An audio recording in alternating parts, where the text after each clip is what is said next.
నమస్కారం Jyotiba TV news కి స్వాగతం. హెడ్లైన్ చూద్దాం.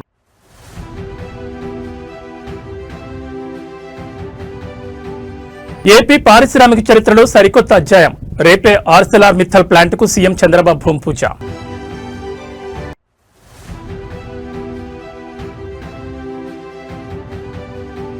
సిద్దిపేట జిల్లాలో సీఎం రేవంత్ పర్యటన. ఆయిల్ ఫామ్ ఫ్యాక్టరీ ప్రారంభోత్సవం, రిఫైనరీకి శంకుస్థాపన.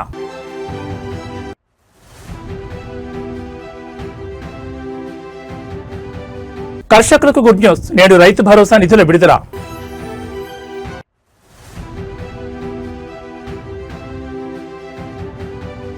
హస్తం పార్టీకి సీనియర్ నేత జీవన్ రెడ్డి గుడ్ బై. రాజీనామా డేట్ ఫిక్స్.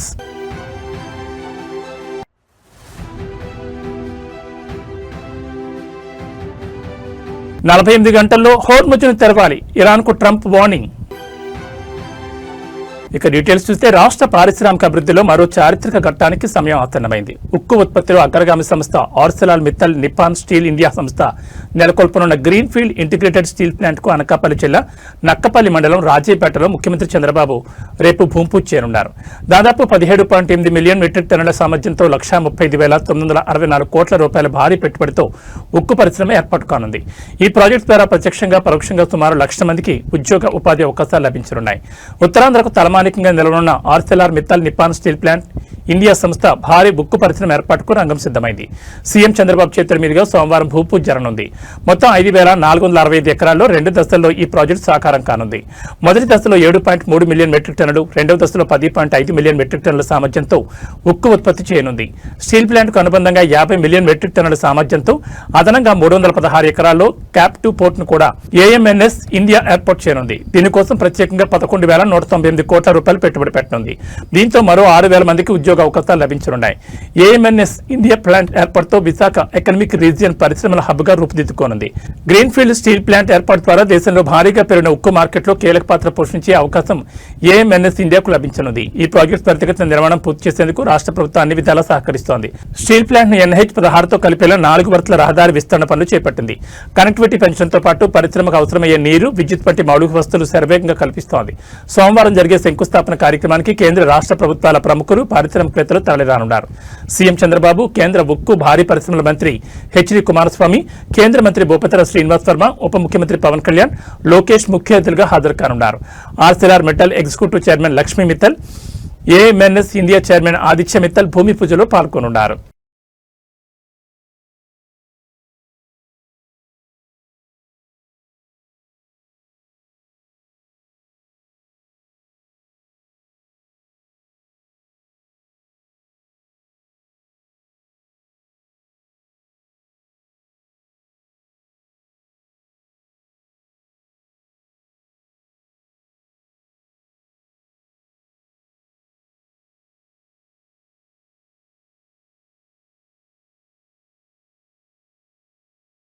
ముఖ్యమంత్రి రేవంత్ రెడ్డి నేడు సిద్దిపేట జిల్లాలో పర్యటించనున్నారు. నంగునూరు మండలం నర్మెట్ట గ్రామానికి చేరుకుంటారు. అక్కడ నిర్వహించనున్న ప్రతిష్టాత్మక రైతు ఉత్సవాల కార్యక్రమంలో ఆయన ప్రధాన అతిథిగా పాల్గొని రైతు భరోసా నిధులను అధికారికంగా విడుదల చేయనున్నారు. తొలి విడతలో భాగంగా సుమారు 70 లక్షల మంది రైతుల ఖాతాల్లోకి నేరుగా నగదు జమ కానుంది. ఈ పర్యటనలో భాగంగా సీఎం రేవంత్ రెడ్డి కేవలం నిధుల విడుదలకే పరిమితం కాకుండా జిల్లా పారిశ్రామిక మరియు వ్యవసాయాభివృద్ధికి సంబంధించి పలు కీలక పనులకు శ్రీకారం చుట్టనున్నారు. నర్మెట్లో నిర్మించిన టీజీ ఆయిల్ ఫామ్ కర్మాగారాన్ని ఆయన ప్రారంభించనున్నారు. దీంతో పాటు ఆయిల్ ఫామ్ రిఫైనరీ యూనిట్ కు శంకుస్థాపన చేయడంతో పాటు జిల్లాలోని ఇతర పెండింగ్ అభివృద్ధి పనులకు కూడా పునాదిరాలు వేయనున్నారు. కార్యక్రమం అనంతరం అక్కడే ఏర్పాటు చేసిన భారీ బహిరంగ సభలో ముఖ్యమంత్రి ప్రసంగించనున్నారు. రైతు సంక్షేమం కోసం ప్రభుత్వం తీసుకుంటున్న చర్యలు, భవిష్యత్ ప్రణాళికలు, జిల్లా అభివృద్ధిపై ఆయన కీలక ప్రకటన చేసే అవకాశం ఉంది. సీఎం రేవంత్ పర్యటన సందర్భంగా జిల్లా యంత్రాంగం ఇప్పటికే నర్మెట్లో పటిష్టమైన భద్రతా ఏర్పాట్లు మరియు సభకు వచ్చే రైతుల కోసం మౌలిక వసతులను సిద్ధం చేసింది.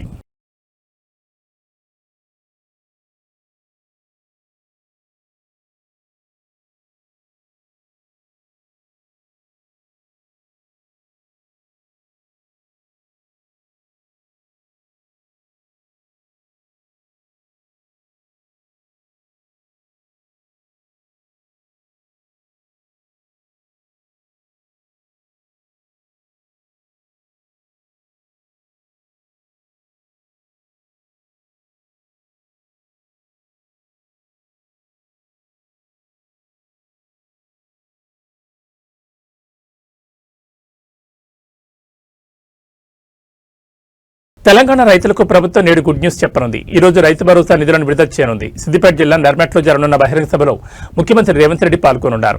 ఈ సందర్భంగా రైతులకు యాసంగిలో పెట్టుబడి సాయం కింద నిధులు విడుదల చేయనున్నారు. ఇప్పటికే ముఖ్యమంత్రి బహిరంగ సభ కోసం అధికారులు అన్ని ఏర్పాట్లు చేశారు. 3 విడతలుగా ఈ నిధులను విడుదల చేయనున్నారు. రైతు భరోసా నిధులను విడుదల చేయడంలో ప్రభుత్వం జాప్యం చేస్తుందని ప్రతిపక్షాల విమర్శలకు ఈ సభ ద్వారా సమాధానం చెప్పనున్నారు. రైతుల ప్రయోజనాలకు తమ ప్రభుత్వం కట్టుబడి ఉందనే సంకేతాలను అన్నదాతల సమాజానికి పంపే ప్రయత్నం చేయనున్నారు. తెలంగాణలో త్వరలో ఎంపీటీసీ, జడ్పీటీసీ ఎన్నికలు జరగనున్నాయి. ఈ ఎన్నికల కంటే ముందుగానే రైతు భరోసా నిధులను జమ చేయాలని రేవంత్ రెడ్డి నిర్ణయించారు. మున్సిపల్ ఎన్నికలు పూర్తయిన వెంటనే రైతు భరోసా నిధులు జమ చేస్తామని రేవంత్ రెడ్డి చేసిన ప్రకటన నిజం చేసేలా ప్రభుత్వం అడుగులు వేస్తోంది. మొత్తం 3 విడతల్లో నిధులను విడుదల చేయనున్నారు. తొలుత 70 లక్షల మంది రైతుల ఖాతాల్లో 3,590 కోట్ల నిధులను విడుదల చేయనున్నారు. మొత్తం 3 విడతల్లో 9,000 కోట్ల నిధులను రైతుల ఖాతాలో జమ చేయనున్నారు. సిద్దిపేట జిల్లా నర్మెట్లో ముఖ్యమంత్రి రేవంత్ రెడ్డి నిధులను విడుదల చేయనున్నారు. రైతు భరోసా పథకం కింద అర్హత కలిగిన రైతులు ఎకరానికి సీజన్కు 6,000 చొప్పున, రబీ మరియు ఖరీఫ్ పంట సీజన్లో ఏటా ఎకరానికి 12,000 చొప్పున అందివ్వనున్నారు. నేరుగా రైతుల బ్యాంక్ ఖాతాలోనే జమ చేయనుంది. ఎకరం నుంచి మొదలుపెట్టి ఎన్ని ఎకరాలున్నప్పటికీ అందరికీ అందించేలా ఈ రైతు భరోసా నిధులు అందనున్నాయి. అయితే సాగు అయ్యే భూములకు మాత్రమే రైతు భరోసా నిధులు అందనున్నాయి. మొత్తం మీద నేడు అన్నదాతల ముఖంలో ఆనందం వెల్లివిరనుంది.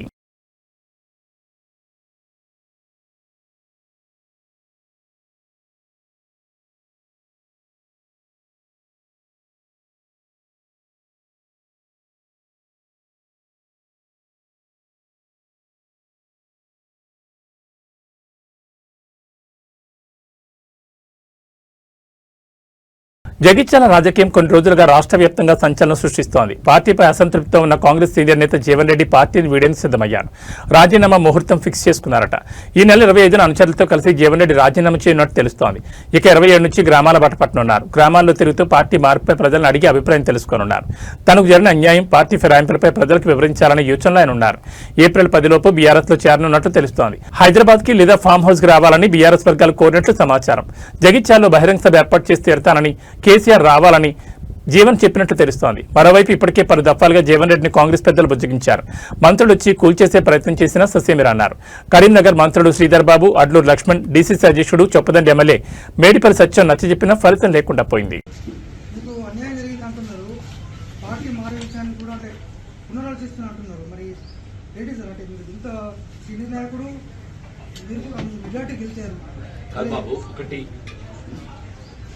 నా గురించి పార్టీతో నాకున్న అనుబంధం మీకు తెలుసుకో. పార్టీలో కొనసాగటం అనేది ఆలోచించుకునే పరిస్థితి ఏర్పడుతుందంటూ నేను పార్టీలో కొనసాగడం. ఎందుకంటే ఇవల్ల ఆయన ఊరు వచ్చి మా మీద ఆధిపత్యం చెలాయిస్తా అని చెప్పని మా కాంగ్రెస్ పార్టీ మీద ఆధిపత్యం చెలాయిస్తే, మా కార్యకర్తల మీద అజమాయి చెలాయిస్తే, మా హక్కులకు కాజేస్తే, కాంగ్రెస్ కార్యకర్తల యొక్క హక్కులను కాపాడలేక ఏం చేయాలి నేను? Please guide me, please guide మీ.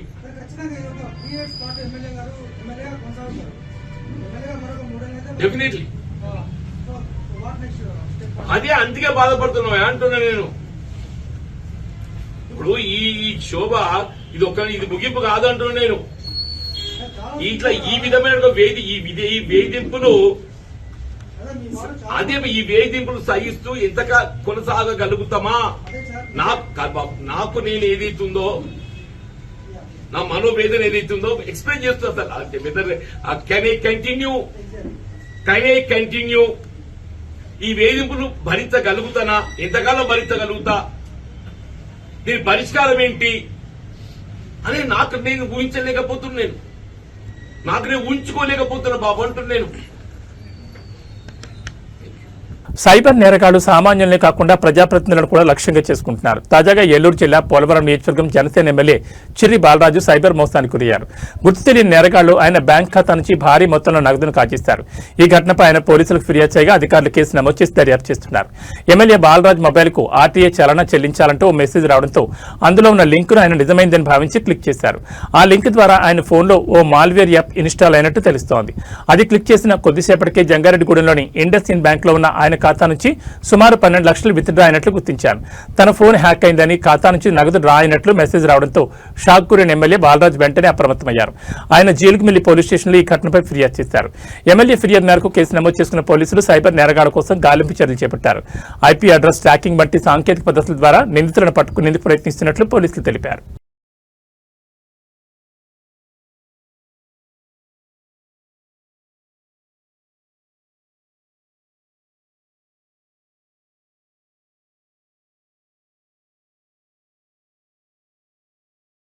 విశాఖపట్నంలో గీతం యూనివర్సిటీ వ్యవహారం మరోసారి తీవ్ర చర్చనీయాంశంగా మారింది. కోర్టులో కేసులు నడుస్తున్నప్పటికీ అధికార బలాన్ని అడ్డుపెట్టుకుని గీతం యాజమాన్యం పరితగించిందనే విమర్శలు వెలువెత్తున్నాయి. వివాదాస్పద భూముల్లో అడ్డగోలుగా నిర్మాణ పనులు చేపట్టడం ఇప్పుడు తీర ప్రాంతంలో హాట్ టాపిక్ గా మారింది. గీతం భూములకు సంబంధించి వివాదం ఇంకా న్యాయస్థానం పరిధిలోనే ఉంది. స్టేటస్ కో ఉన్నప్పటికీ అక్కడ భారీ ఎత్తున నిర్మాణ పనులు ప్రారంభించడం సంచలనం రేపుతోంది. గతంలో ప్రభుత్వం అధీనంలో ఉన్నట్లుగా ఏర్పాటు చేసిన బోర్డులను సైతం గీతం యాజమాన్యం పరితగించి తొలగించినట్లు ఆరోపణలు వస్తున్నాయి. సుమారు 55 ఎకరాల ఆక్రమిత భూముల్లో ఈ నిర్మాణాలు జరుగుతున్నట్టు తెలుస్తోంది. గతంలో నిషేధిత జాబితాలో ఉన్న ఈ భూములను ఇటీవల రాష్ట్ర ప్రభుత్వం ఆ జాబితా నుంచి తొలగించడం వెనుక పెద్ద ఎత్తున రాజకీయ ఒత్తిడి ఉందనే వాదనలు వినిపిస్తున్నాయి. దాదాపు 5,000 కోట్ల రూపాయల విలువైన ప్రభుత్వ భూమిని అడ్డదారిలో జీవీఎంసీ ద్వారా క్రమబద్ధీకరించుకునేందుకు పావులు కదుపుతున్నట్లు విపక్షాలు మండిపడుతున్నాయి.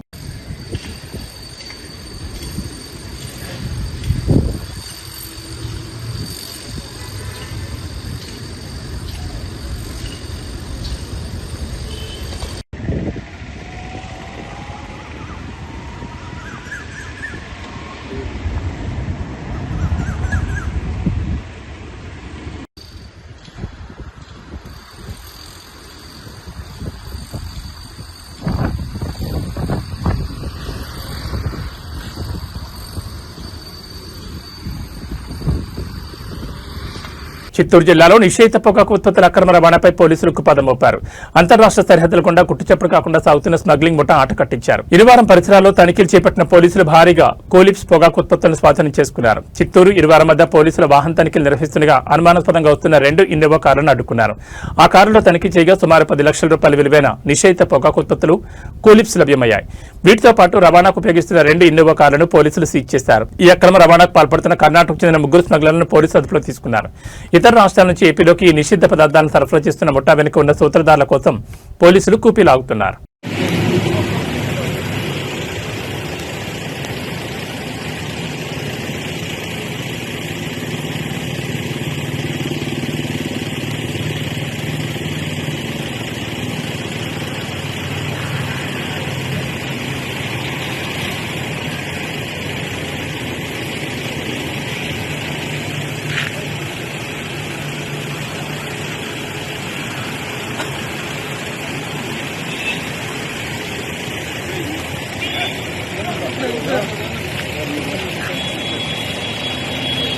విశాఖపట్నంలో దొంగలు బరితెగిస్తున్నారు. భక్తిభావంతో కొలిచే ఆలయాలను కూడా వదలడం లేదు. మాధవధారలోని ప్రసిద్ధ కనక మహాలక్ష్మి ఆలయాలు అర్ధరాత్రి చోరీ జరగడం స్థానికంగా కలకలం రేపింది.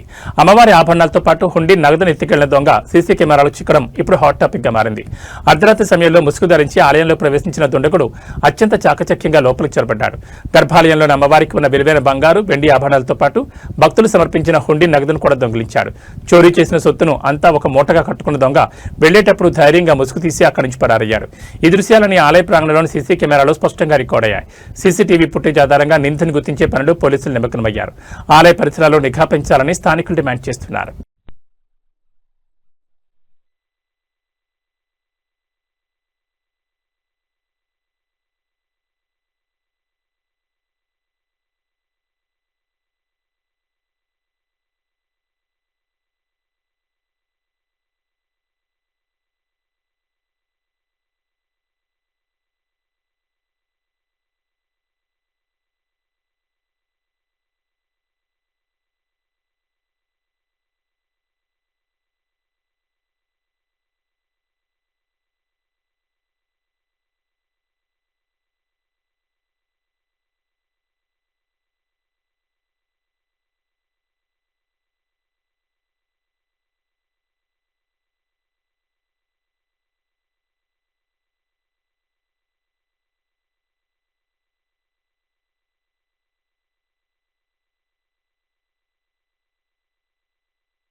విజయవాడలో మద్యం మత్తులో వాహనాలు నడుపుతున్న వారిపై పోలీసులు ఉక్కుపాదం మోపుతున్నారు. అయినప్పటికీ కొందరు వాహనదారులు నిర్లక్ష్యంగా వ్యవహరిస్తూ ప్రాణాల మీద తెచ్చుకుంటున్నారు. తాజాగా భవానీపురం పోలీస్ స్టేషన్ పరిధిలో అర్ధరాత్రి పెను ప్రమాదం తప్పింది. నిన్న రాత్రి భవానీపురం పరిధిలో పోలీసులు డ్రంక్ అండ్ డ్రైవ్ తనిఖీలు చేపట్టారు. ఎస్ఐ ఆనంద్ కుమార్ ఆధ్వర్యంలో ఈ తనిఖీలు ముమ్మరంగా సాగుతుండగా ఈ ఘటన చోటు చేసుకుంది. మద్యం మత్తులో అతివేగంగా వచ్చిన ఒక టాటా సఫారీ కారు అదుపు తప్పి రోడ్డు మధ్యలో ఉన్న డివైడర్ను బలంగా ఢీకొట్టింది. ప్రమాదానికి గురైన కారు ఉత్తరప్రదేశ్ రిజిస్ట్రేషన్తో ఉన్నట్లు గుర్తించారు. అదృష్టవశాత్తు ఈ ప్రమాదంలో ఎవరికీ ఎటువంటి గాయాలు కాకపోవడంతో అటు పోలీసులు ఇటు స్థానికులు ఊపిరి పీల్చుకున్నారు. పోలీసులు కారును స్వాధీనం చేసుకుని డ్రైవర్పై కేసు నమోదు చేసి విచారణ జరుపుతున్నారు. మద్యం సేవించి వాహనాలు నడపొద్దని పోలీసులు మరోసారి హెచ్చరిస్తున్నారు.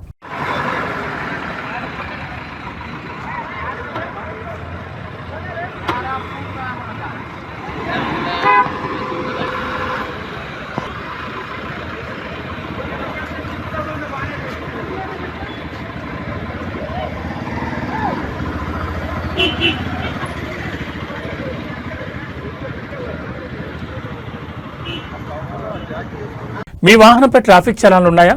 తర్వాత చూద్దాంలే. ప్రభుత్వం ఎప్పుడైనా డిస్కౌంట్ ఆఫర్లు ప్రకటించడం కట్టుకోవచ్చని లైట్ తీసుకుంటున్నారా? అయితే మీరు భారీ చిక్కుల్లో పడబోతున్నారు. ఏప్రిల్ 1, 2026 నుంచి ట్రాఫిక్ నిబంధనలు అస్సలు ఊహించని విధంగా కఠినం కాబోతున్నాయి. ఇకపై చలాన్లు కట్టకుండా తప్పించుకోవడం కుదరదు సరికదా. మీ డ్రైవింగ్ లైసెన్స్, వాహన రిజిస్ట్రేషన్ కూడా రద్దయ్యే ప్రమాదం ఉంది. తెలంగాణ వ్యాప్తంగా ఈ కొత్త రూల్స్ ని పక్కాగా అమలు చేసేందుకు ప్రభుత్వం సర్వం సిద్ధం చేసింది.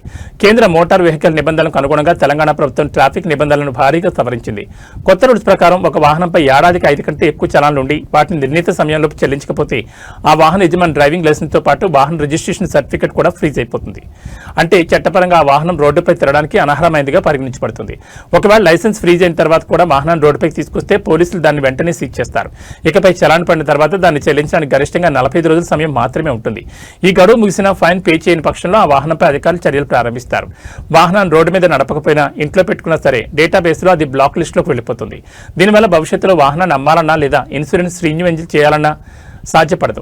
ప్రభుత్వం గతంలో ఇచ్చినట్లుగా చలాన్లపై భారీ డిస్కౌంట్లు ఇచ్చే ప్రసక్తే లేదని ముఖ్యమంత్రి రేవంత్ రెడ్డి ఇప్పటికే స్పష్టం చేశారు. కొన్నిసార్లు టెక్నికల్ సమస్యల వల్ల లేదా కెమెరా తప్పుగా రీడ్ చేయడం వల్ల ఒకరి చలాన్ మరొకరికి పడుతుంది. ఇలాంటి తప్పులను సరిదిద్దడానికి ప్రభుత్వం గ్రీవెన్స్ రెడ్రెసల్ అథారిటీని ఏర్పాటు చేయబోతోంది. చలాన్ పడిన వెంటనే మీ అభ్యంతరాలను ఇక్కడ వ్యక్తం చేయొచ్చు. ఒకవేళ అది నిజంగానే పొరపాటును తెలిస్తే నిర్ణీత సమయంలోపు ఆ చలాన్ను రద్దు చేస్తారు. దీనికోసం ప్రభుత్వం త్వరలోనే ప్రత్యేక నోటిఫికేషన్ విడుదల చేయనుంది. వాహనదారులు ఇకపై చాలా జాగ్రత్తగా ఉండాలి. ట్రాఫిక్ పోలీసులు నేరుగా ఆపకపోయినా సీసీ కెమెరాల ద్వారా చలాన్లు ఆటోమేటిక్గా జనరేట్ అవుతున్నాయి. కాబట్టి మీకు మెసేజ్ రాకపోయినా సరే కనీసం నెలకోసారి ఆన్లైన్లో మీ వెహికల్ నంబర్తో చలాన్లు ఏమైనా ఉన్నాయేమో చెక్ చేసుకోవడం మంచిది. హెల్మెట్ ధరించడం, సీట్ బెల్ట్ పెట్టుకోవడం, సిగ్నల్ జంప్ చేయకపోవడం వంటి ప్రాథమిక నియమాలు పాటిస్తే ఈ కఠిన నిబంధనల నుంచి తప్పించుకోవచ్చు. లేదంటే మాత్రం మీ వాహనం పోలీస్ స్టేషన్ మెట్లు ఎక్కడం ఖాయం.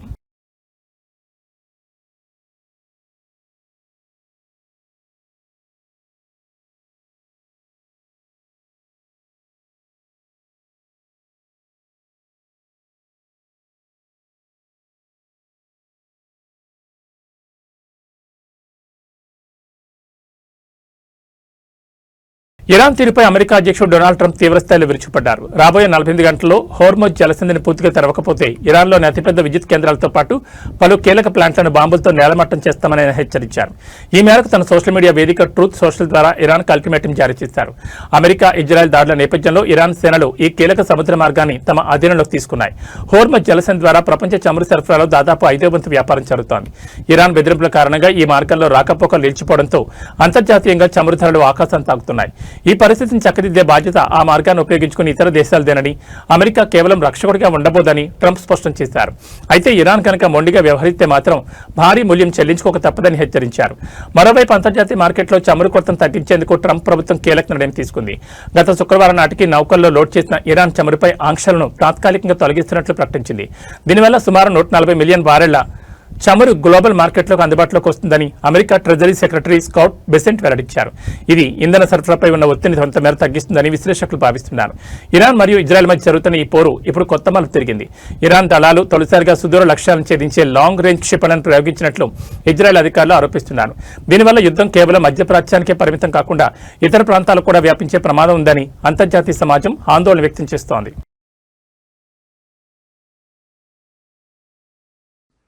Substantially ahead of our time projections, but whatever the time is, it's okay. Whatever it takes, we will always, and we have right from the beginning, we projected 4 to 5 weeks, but we have capability to go far longer than that. We'll do it. Whatever somebody said today, they said, oh, well, the president wants to do it really quickly. After that, he'll get bored. I don't get bored. There's nothing boring about this. Do you agree with that, Pete? I don't think there's anything, Mr. General. I think there's nothing boring about it. Somebody actually said from the media, I think he'll get bored after about a week or two. No, we don't get bored. I never get bored. If I got bored, I wouldn't be standing here right now. I guarantee you that, to go through what I had to go through. We also పశ్చిమాసియాలో మరోసారి యుద్ధ మేఘాలు కమ్ముకున్నాయి. Iran Israel మధ్య ఉద్రిక్తతలు పతాకస్థాయికి చేరాయి. Natanz అణు కేంద్రంపై జరిగిన దాడికి ఇరాన్ ప్రతీకారం తీర్చుకుంది. ఇరాన్ తన క్షిపణి శక్తిని ఇజ్రాయెల్పై ప్రయోగించింది. ఇజ్రాయెల్లోని అరద్, డిమోనా నగరాల లక్ష్యంగా ఇరాన్ భారీ స్థాయిలో క్షిపణి దాడులకు పాల్పడింది. ఈ దాడుల్లో ప్రధానంగా నివాస ప్రాంతాలు ధ్వంసమయ్యాయి. అందుతున్న సమాచారం ప్రకారం ఈ ఘటనలో చిన్నపిల్లలతో సహా సుమారు 100 మందికి పైగా తీవ్రంగా గాయపడ్డారు. కొద్ది రోజుల క్రితం ఇరాన్లోని అత్యంత కీలకమైన నటాంజ్ అణు కేంద్రంపై దాడి జరిగింది. ఈ దాడి వెనుక ఇజ్రాయెల్ హస్తం ఉందని ఆరోపించిన ఇరాన్ దానికి ప్రతిచర్యగా ఇప్పుడు ఈ దాడులు చేపట్టింది. ఆయా నగరాల్లో సహాయక చర్యలు కొనసాగుతున్నాయి. ఈ పరిణామంతో అగ్రరాజ్యాలు అప్రమత్తమయ్యాయి. ఈ దాడులు మరిన్ని యుద్ధ పరిణామాలకు దారితీస్తాయా అన్న ఆందోళన సర్వత్రా వ్యక్తమవుతోంది.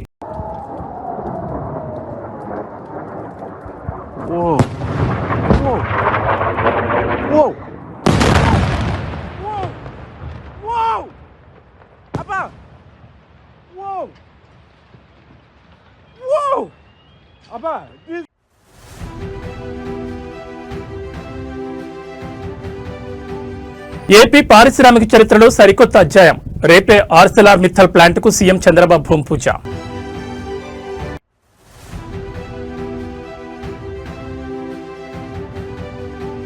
సిద్దిపేట జిల్లాలో సీఎం రేవంత్ పర్యటన. ఆయిల్ ఫామ్ ఫ్యాక్టరీ ప్రారంభోత్సవం, రిఫైనరీకి శంకుస్థాపన.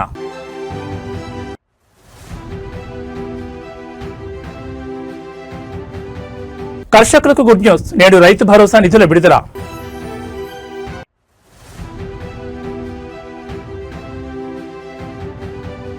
హస్తం పార్టీకి సీనియర్ నేత జీవన్ రెడ్డి గుడ్ బై. రాజీనామా డేట్ ఫిక్స్.